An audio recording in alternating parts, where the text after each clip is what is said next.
Bismillahirrahmanirrahim. Assalamualaikum warahmatullahi wabarakatuh. Innal hamdalillah nahmaduhu wa nasta'inuhu wa nastaghfiruh wa na'udzu billahi min shururi anfusina wa min sayyiati a'malina. May yahdihillahu fala mudilla lahu wa may yudlil fala hadiya lahu. Wa asyhadu an la ilaha illallah wahdahu la syarika lahu wa asyhadu anna Muhammadan abduhu wa rasuluh. Ya ayyuhalladzina amanu taqullaha haqqa tuqatih wa la tamutunna illa wa antum muslimun. Para jamaah salat subuh, Bapak-bapak dan Ibu-ibu sekalian yang semoga senantiasa dirahmati oleh Allah Subhanahu wa taala. Pada pagi hari ini saya ingin sharing atau menyampaikan tentang perkoncoan, tentang pertemanan.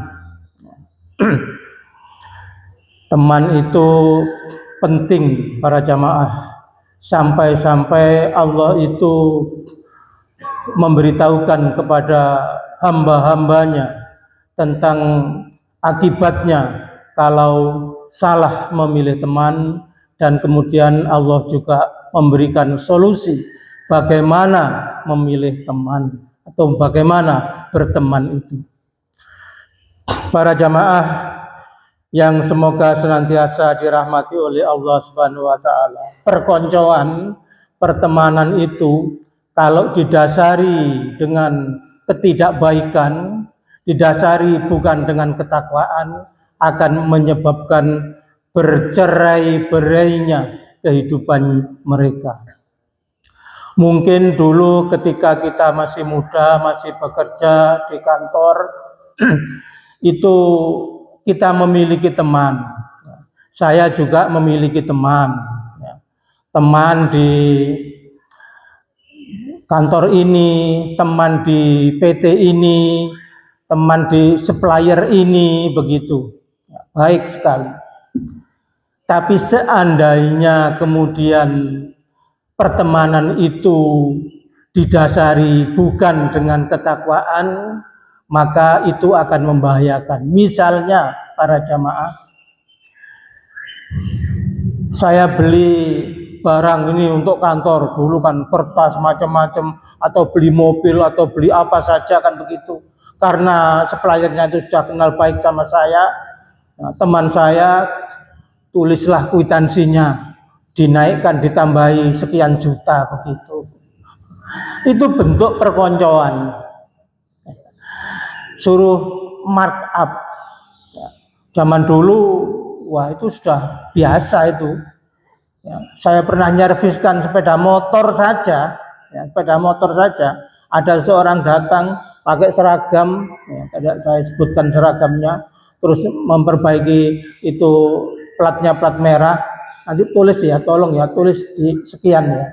Padahal tidak ada itu harganya sekian itu, tapi disuruh menaikkan.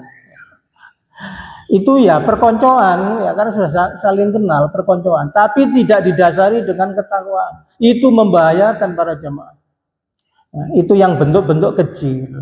Yang bentuk besar sekarang banyak. Beli sepeda motor sekian ribu. Ya. Kalau itu di markup gitu, satu sudah besar, dikalikan sekian ribu tambah besar para jemaah. Luar biasa itu. Nah, itu perkoncoan yang tidak didasarkan dengan ketakwaan. Ada juga pertemanan yang didasari dengan atasan bawahan. Udah, Dek, pokoknya kamu ini kerjakan ini, nanti ambil ini uangnya sebagian ini yang dipakai untuk itu. Padahal yang disuruh memakai itu misalnya 1 miliar, pakai saja, kasihkan saja yang 600 juta, yang 400 juta simpen nanti untuk kita itu. Namanya anak buah. Sudah nanti ada apa-apa saya yang tanggung jawab, begitu kata pimpinannya. Karena sudah baik, bawahan ini sudah mendapatkan kepercayaan, itu sudah sangat sering terjadi itu. Di depan mata saya para jamaah yang seperti yang begitu itu, karena bekerja di BUMN saya dulu, jadi ya tahu ya, banyak kejadian-kejadian seperti itu. Nah, para jamaah, pas ya kalau tidak ketahuan sih tidak apa-apa, tapi begitu ketahuan, nah apa yang terjadi? Yang terjadi adalah saling ya, saling menuduh, saling tidak mau terlibat, saling menyelamatkan dirinya dan seterusnya, bermusuhan. Ada juga yang perkoncoan itu, Bu, itu loh, itu loh, ini loh Bu, suka menggibah, ada orangnya, jangan keras-keras, menghibah. Itu ya perkoncoan, tetapi ini tidak dilandasi dengan ketakwaan kepada Allah Subhanahu wa taala. Nah, semua itu para jamaah yang tidak didasari dengan ketakwaan itu akan menimbulkan minimal kegelisahan di dalam dirinya. Kegelisahan. Tapi kalau sudah itu ketangkap KPK, ketangkap polisi, ya, gelisahnya bertambah besar. Kalau di akhir itu di dunia, kalau di akhirat Allah memberitahukan kepada kita. Nah, pada pagi hari ini para jamaah saya akan sampaikan 4 ayat Al-Quran, ya, ditambah 2 jadi 6 ayat Al-Quran ditambah dengan 1 hadis, tapi singkat-singkat. Nah, kalau di akhirat nanti di dalam surat Al-Zukhruf, ya, dalam surat Al-Zukhruf ayat 67, ya, Al-akhillau yawma idzin ba'duhum li ba'din aduwwun illal muttaqin. Allah mengingatkan kepada kita, teman-teman akrab pada hari itu, pada hari kiamat, ya, pada hari kiamat, sebagiannya menjadi musuh bagi sebagian yang lain, kecuali orang yang bertakwa. Jadi teman akrab ketika di dunia itu bisa jadi di akhirat itu nanti menjadi musuh satu sama lainnya. Itu pemberitahuan Allah kepada kita, kepada hamba-hambanya.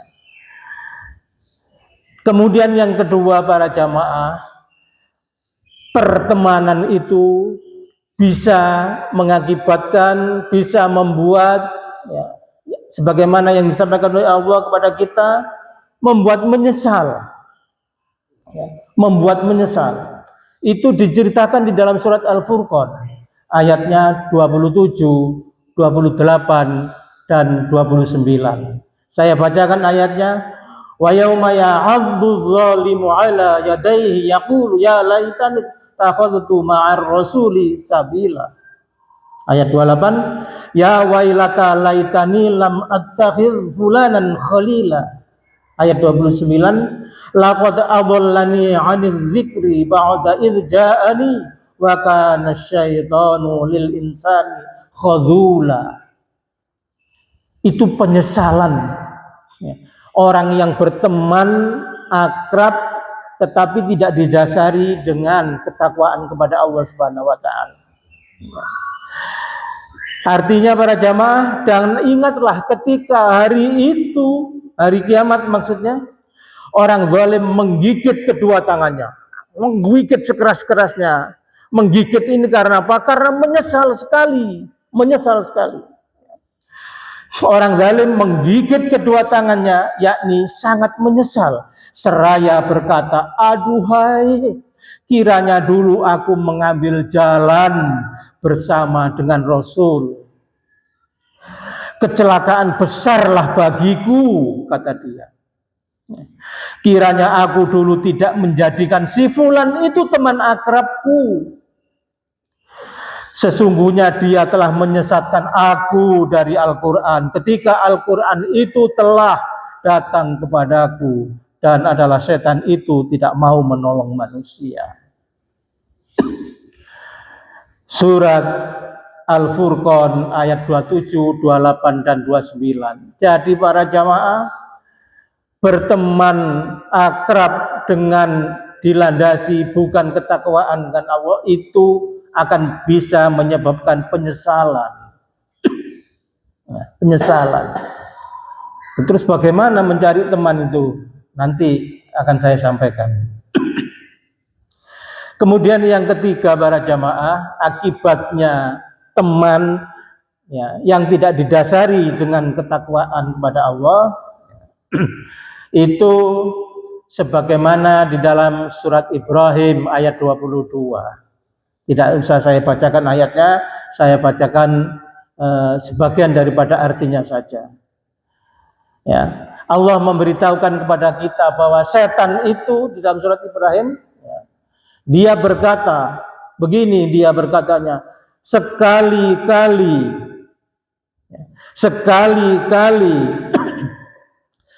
aku tidak ada kekuasaan untukmu.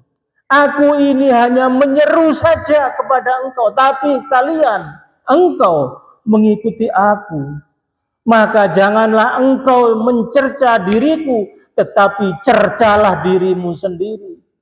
Sekali-kali aku tidak dapat menolongmu, dan engkau sekali-kali tidak dapat menolong aku juga. Begitu di dalam surat Ibrahim ayat 22 para jamaah. Jadi setan yang bisa berubah manusia, yang mungkin dijadikan teman akrab oleh orang lain, begitu ya, dia ketika mau dijeburkan ke dalam neraka, maka iblis, setan, atau yang orang manusia-manusia yang memiliki sifat setan itu, dia berlepas diri, licik, sudah tidak ikut-ikut, ya, tidak ikut-ikut aku dewi juga masuk neraka, begitu. Jadi ditinggal nanti itu. Kalau kita punya teman akrab sebaik apapun di dunia ini, ya kelihatannya, tetapi tidak didasari dengan ketakwaan kepada Allah, ya, mengerjakan hal-hal yang jauh dari ketakwaan kepada Allah, maka ketika di akhirat nanti dia itu berlepas diri, tanggung jawab sendiri-sendiri para jamaah, tanggung jawab sendiri-sendiri. Nah, kemudian para jamaah, ya, solusinya bagaimana sekarang ini kita mencari teman itu? Ya, Allah memberitahukan kepada kita, mengingatkan kepada hamba-hambanya di dalam surat At-Taubah 119, ya ayyuhalladzina amanu taqullaha wa kunu ma'as shodiqin. Begitu Allah memberitahukan kepada kita, wahai orang-orang yang beriman, bertakwalah kepada Allah, dan hendaklah kalian bersama-sama dengan orang yang benar, bersama-sama dengan orang yang jujur. Jadi kalau mencari teman, kita jadikan teman akrab, maka mencari teman itu yang benar dalam arti takwanya kepada Allah Subhanahu wa ta'ala, jujur di dalam kehidupannya sehari-hari. Kalau di dalam hadis sudah sering di sini disebutkan oleh Ustadz Beni, karena beliau kan khususon kitab dari Riyadhus Shalihin, ya. Nah, ini juga ada di kitab Riyadhus Shalihin. Jadi beliau pernah menyampaikan juga, insya Allah. Jadi berteman itu para jamaah, berteman itu Rasulullah memberikan perumpamaan. Berteman dengan orang baik itu seumpama dengan seseorang yang membawa minyak wangi. Berteman dengan orang yang jahat itu, yang buruk itu, yang tidak dilandasi dengan ketakwaan itu, seperti halnya dia itu membawa api. Kalau kita berdekatan dengan orang yang membawa parfum, wangi-wangian, maka mungkin kita bisa membelinya. Mungkin kita bisa menciumnya, wangi-wangian itu, ya, harum, ya.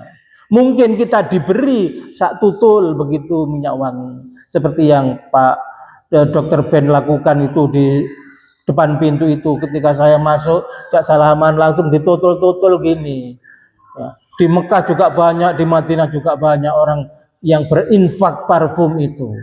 Ya. Begitu, itu sunnah itu. Ada juga yang diumumkan oleh Allah, jadi berteman dengan orang baik itu seperti halnya dia itu berdekatan dengan orang yang membawa api las, maka dia mungkin kena baunya yang tidak enak, mungkin dia kepanasan, mungkin dia bajunya keselomot terbakar. Itu tidak enaknya kalau berteman dengan orang-orang yang jauh dari ketaatan kepada Allah Subhanahu wa taala. Nah, para jamaah, bagaimana sekarang untuk mengetahui seseorang itu? Mungkin kan kita sudah punya teman banyak dan baik-baik semua kalau di sini. Sudah insya Allah sudah baik-baik semua. Tapi barangkali mau menambah teman. Mau menambah teman. Bagaimana mengetahuinya? Nah, Sayyidina Umar telah memberikan tip untuk mengetahui seseorang itu bisa dijadikan teman akrab apa enggak. Yang pertama, ya, dimulai dengan bermuamalah, ya, berinteraksi, ya, urusan-urusan dunia, mungkin jual beli, mungkin utang piutang, mungkin apa, bermuamalah. Ya. Di situ nanti akan ketahuan orang ini baik apa tidak, begitu. Yang kedua, ya, berinteraksi saat dia itu marah, dilihat marahnya itu seperti apa, marahnya itu sopan apa enggak, tidak melampaui batas apa enggak, itu berarti bisa dijadikan teman akrab. Tapi marahnya itu meso-meso, nyikso, yang di Bandung itu dirusak mukanya, ya itu pas marah-marah. Nah, ini berbahaya, dijauhi, jangan dijadikan teman akrab. Maksudnya seperti itu. Jadi pas saat marah itu dilihat. Tapi kan repot untuk mengetahui golek wong muring-muring di situ. Terus kemudian yang ketiga, melakukan perjalanan dengan orang itu. Kalau orang itu dalam perjalanannya itu baik, berarti dia itu baik. Bisa dijadikan teman akrab. Karena orang safar, orang dalam perjalanan itu biasanya di situ egois sifatnya. Egois. Tidak mau bantu, tidak mau ini. Akan terlihat di situ. Nah, ini yang disampaikan oleh Sayyidina Umar. 3 pesan ini. Ya. Bermuamalah, berinteraksi pada saat marah, dan kemudian menjalankan safar bersama. Begitulah bapak-bapak dan ibu-ibu sekalian, mudah-mudahan yang singkat ini kiranya bisa kita gunakan untuk menambah, memperbanyak teman-teman akrab kita, teman-teman baik kita, teman-teman yang saling mengingatkan di antara satu dan dua, di antara satu dengan yang lainnya. Mohon maaf kalau ada khilaf, saya akhiri. Subhanakallahumma wa bihamdika asyhadu an la ilaha illa anta astaghfiruka wa atubu ilaik. Wassalamualaikum warahmatullahi wabarakatuh.